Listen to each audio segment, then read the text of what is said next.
Born Jack Adkisson, the real-life Fritz Von Erich was a massively famous and influential pro wrestler, portraying one of the most reviled heel characters of his era.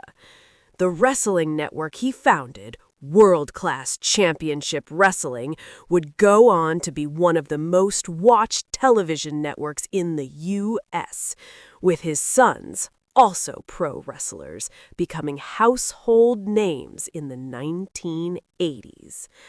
Tragically, 4 of the 5 Von Erich sons would die at a young age, with 1 lost to illness and a staggering 3 to suicide.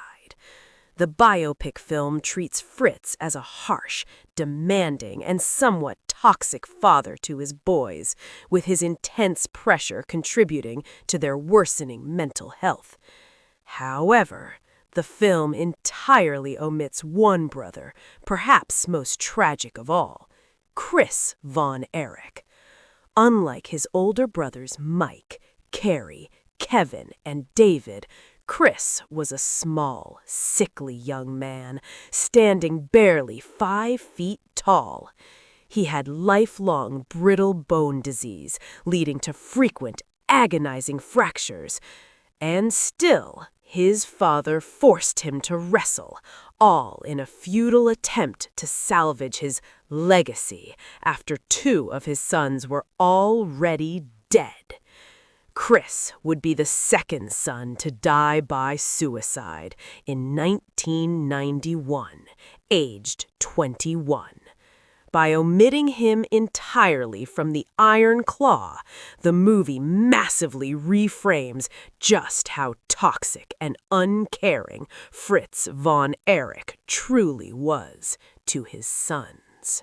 In the classic feel-good sports docudrama, Boone is portrayed as a tough, no-nonsense high school football coach with a highly aggressive attitude towards training his teenage players.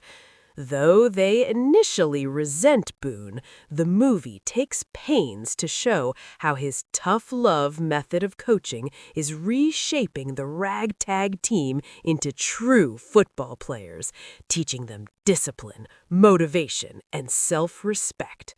The film concludes with the Titans winning their big championship game, showing that Boone's approach ultimately paid off. In reality, while Herman Boone did lead his high school football team to victory in 1971, arguably due to his extreme coaching methods, the film massively undersells just how brutally Boone treated his players.